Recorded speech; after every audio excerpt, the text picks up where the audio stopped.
Axl Rose a dit à la foule, nous vous rendrons votre argent, nous on s'en va. La relationniste de Guns N' Roses nous a indiqué qu'Axl Rose aurait eu une fois de plus des problèmes de voix. La fête tourne au vinaigre. Metallica, Guns N' Roses, et il y a eu des petits troubles, il y a eu une émeute, il y avait 300 policiers sur place, il y en a eu 8 policiers de blessés d'ailleurs, il y a eu également 27 voitures de police qui ont été endommagées. Laissez-moi vous dire que les battes de baseball ont servi à d'autres choses qu'à frapper des balles au cours de cette journée-là.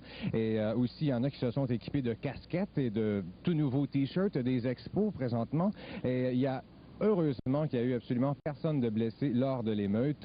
Et il y a une voyante assez cocasse qui avait vraiment découragé Axl de jouer dans n'importe quelle ville dont le nom commençait par M. C'était le cas à Montréal, malheureusement. Et à CNN aussi, on nous a dit que pour l'instant, il y a de fortes chances que la tournée soit annulée, mais c'est rien de confirmé. Ce sera confirmé. Les compagnies de disques le confirmeront au cours des prochaines journées. Donc, il faut regarder Fax, bien sûr. Geneviève Borne nous a tracé les événements étape par étape. Voici son reportage. Samedi soir au Stade olympique, 55 000 fans étaient réunis pour accueillir Guns N' Roses, Metallica et Faith No More pour le spectacle qui promettait d'être le plus rock'n'roll de l'année.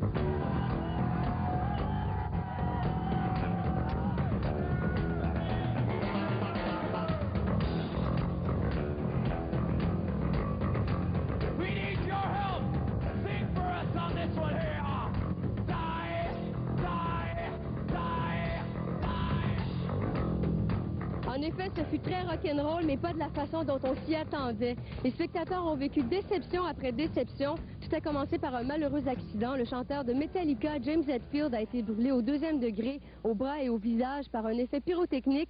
Une flamme sortie de la scène au mauvais moment. On l'a immédiatement transporté à l'hôpital et les membres de Metallica nous ont annoncé que le spectacle était terminé.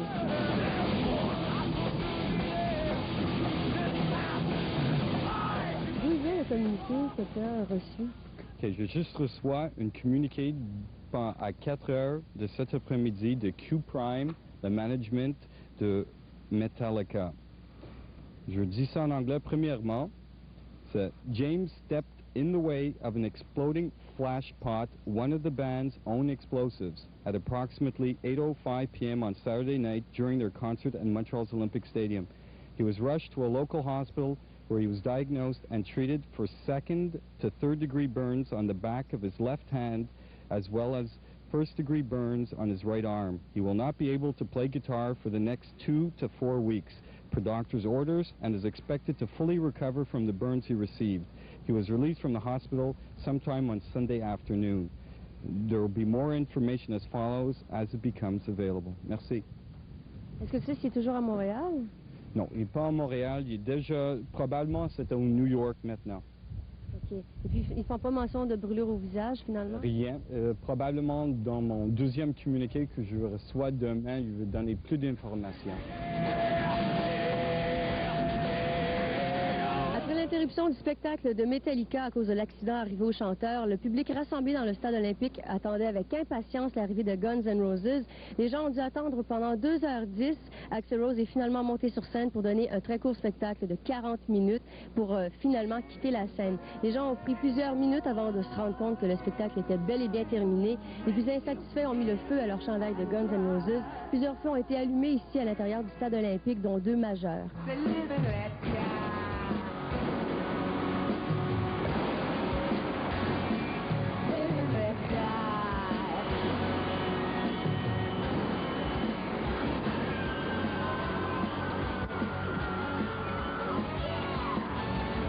Axl Rose a dit à la foule, nous vous rendrons votre argent, nous on s'en va.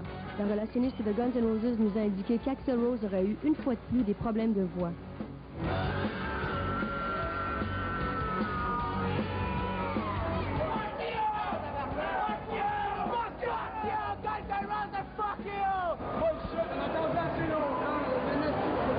Ah, moi, ils me font chier au bout, man. Guns N' Roses, ils m'ont vraiment déçu.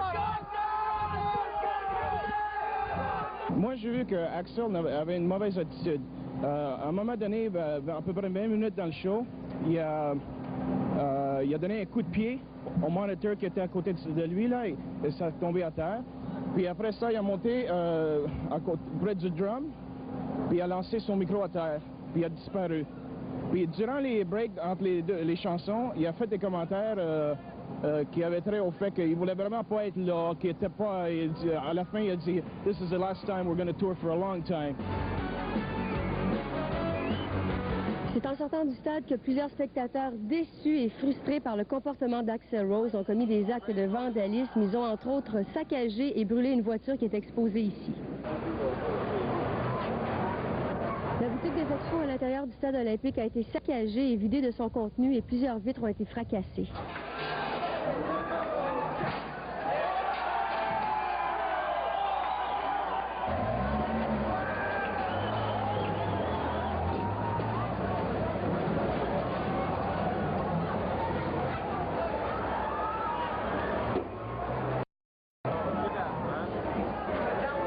Et voilà le spectacle.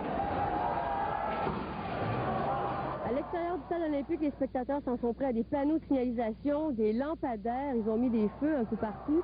Les policiers débordés ont dû faire appel à la brigade anti-émeute. Comment vous expliquez le comportement des gens?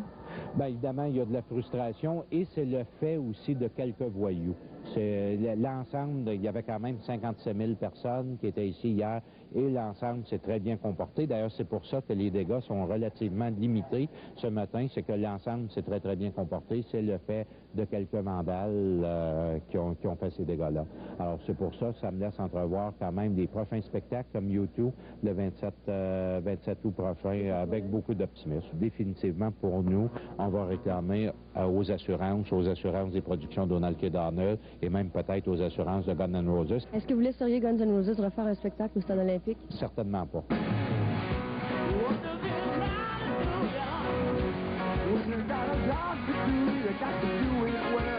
Mais quelle est la position de Donald K. Donald pour un spectacle de samedi?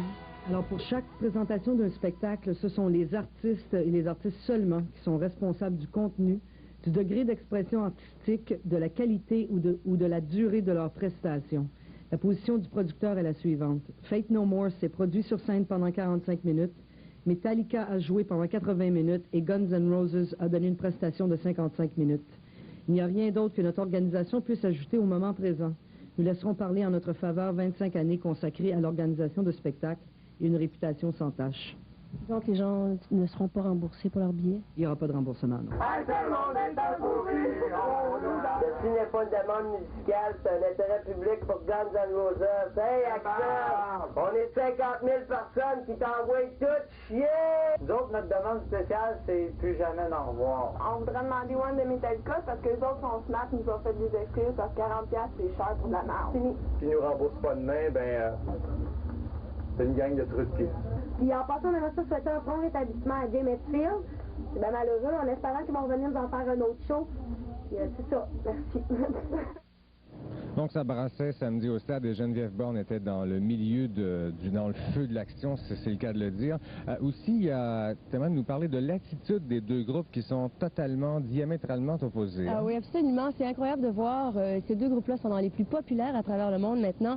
Et l'attitude qu'ils ont est tellement différente. Metallica, quand l'accident de James Hetfield est arrivé, les membres du groupe sont arrivés sur scène, ils sont excusés. Ils ont dit qu'ils étaient désolés, qu'ils devaient interrompre le spectacle. Ils ont dit, on va essayer de revenir, on s'excuse. Alors qu'on sait de quelle façon Axl Rose a quitté la scène, puis ça ne semblait pas le déranger du tout. Il l'avait déjà fait dans le passé. Puis, mais comme spectacle, ça ressemblait. Est-ce que c'était des bons shows pour le peu de temps que ça a duré? Mais pour Metallica, c'était pas si mal. En fait, moi, j'ai bien aimé ce que j'ai vu. Surtout la chanson Unforgiven, ils l'ont très bien joué. J'ai adoré. Ils ont fait aussi une chanson de Zeppelin. Alors, ça allait très bien pour Metallica, mais pour Guns N' Roses, ils se traînaient les pieds. Ils n'avaient vraiment pas l'air d'avoir le goût d'être là. Mais en terminant, ce que j'aimerais vous dire, c'est que Metallica, c'est confirmé. Ils vont revenir à Montréal au mois d'octobre. Ah, bonne nouvelle. Oui. Pas de date encore à nous dire, par exemple? Pas exactement, non. OK. Ben merci beaucoup, Geneviève. Merci. Maintenant, on va se rendre à la plage du 300.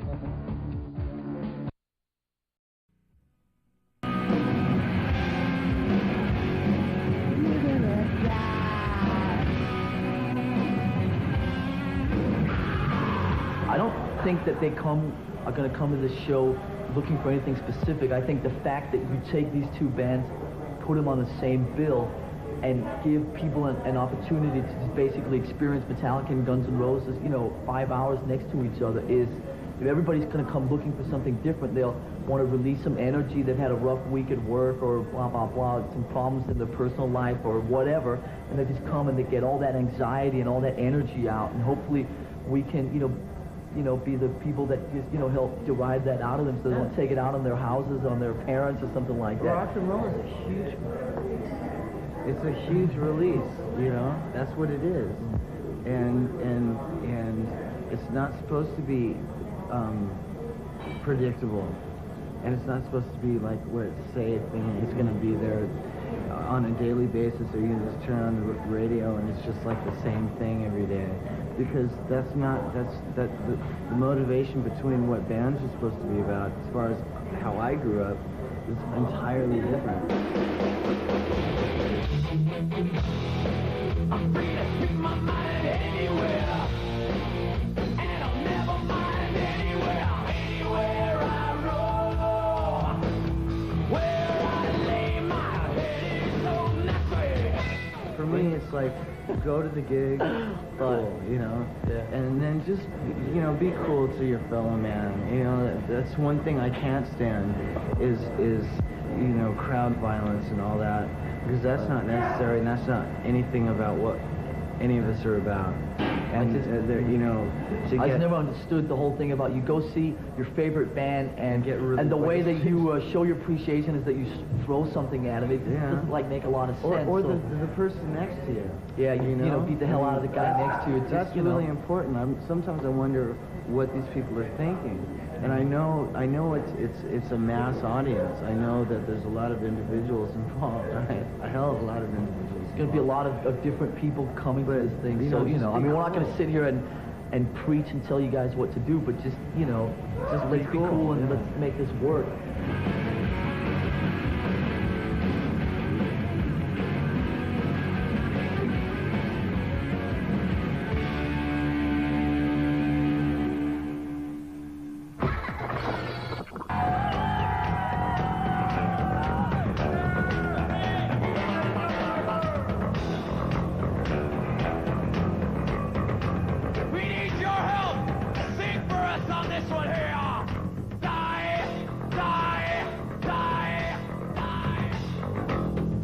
En effet, ce fut très rock'n'roll, mais pas de la façon dont on s'y attendait. Les spectateurs ont vécu déception après déception. Tout a commencé par un malheureux accident. Le chanteur de Metallica, James Hetfield, a été brûlé au 2e degré, au bras et au visage, par un effet pyrotechnique. Une flamme sortie de la scène au mauvais moment. On l'a immédiatement transporté à l'hôpital et les membres de Metallica nous ont annoncé que le spectacle était terminé.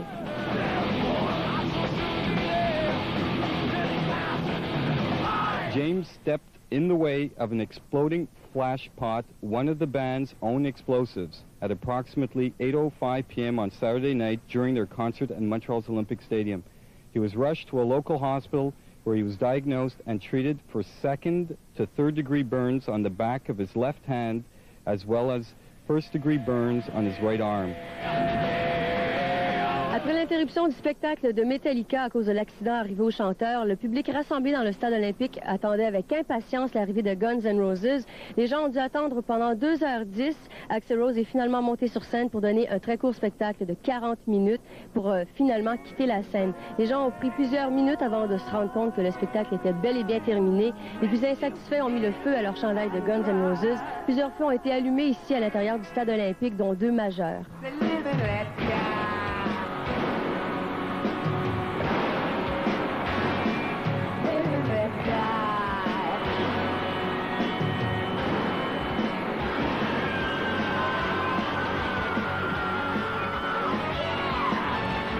Axl Rose a dit à la foule, nous vous rendrons votre argent, nous on s'en va. La relationniste de Guns N' Roses nous a indiqué qu'Axl Rose aurait eu une fois de plus des problèmes de voix.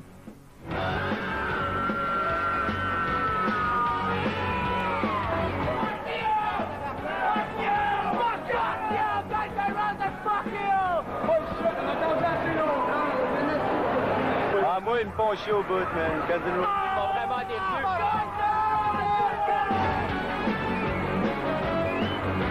C'est en sortant du stade que plusieurs spectateurs déçus et frustrés par le comportement d'Axl Rose ont commis des actes de vandalisme. Ils ont entre autres saccagé et brûlé une voiture qui est exposée ici. La boutique des expos à l'intérieur du stade olympique a été saccagée et vidée de son contenu et plusieurs vitres ont été fracassées.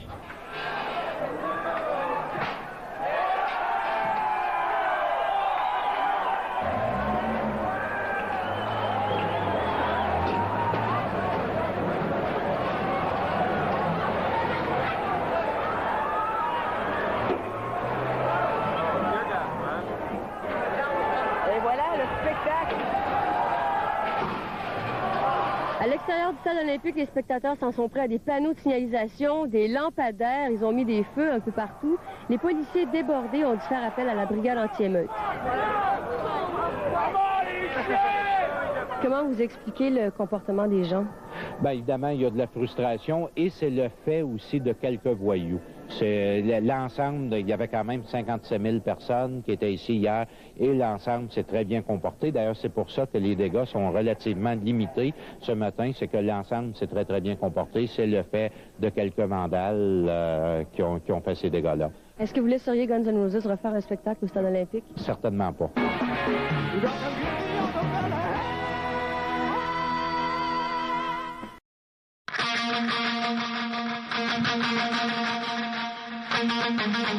J'ai dit beaucoup de choses sur la musique heavy metal, des bonnes choses et des mauvaises choses, mais chose certaine, il y a beaucoup de jeunes de 15 à 25 ans qui en ont fait leur mode de vie. Comme toi, t'es heavy metal? Ouais. Regarde, là, t'as pas vraiment le look heavy metal. Moi, non, mais j'en écoute. Vous avez vraiment le look heavy metal. C'est ça qu'il faut. J'ai de l'air méchant, mais je suis pas méchant dans le fond. Je suis électricien, hein. Puis, tu sais, je garde ma lure straight, mais là, quand on réussit, c'est trippant, on base. Ils nous défoulent en dedans, tu sais, veut dire. On est tous des rockers, puis on trippe sur Metallica puis Guns.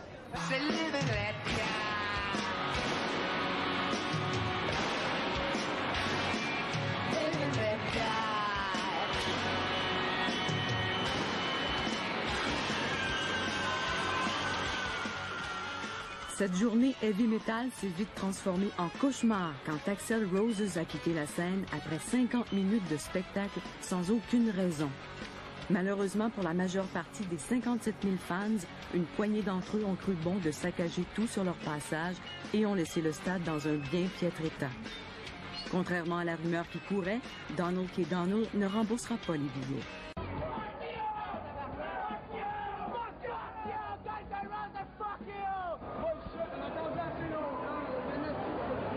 Moi, ils me font chier au bout, man.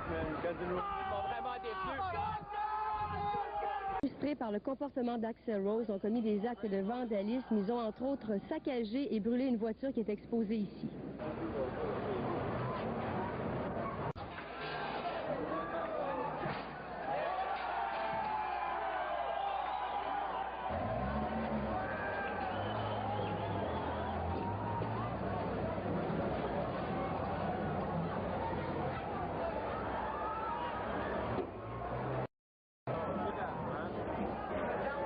Et voilà le spectacle.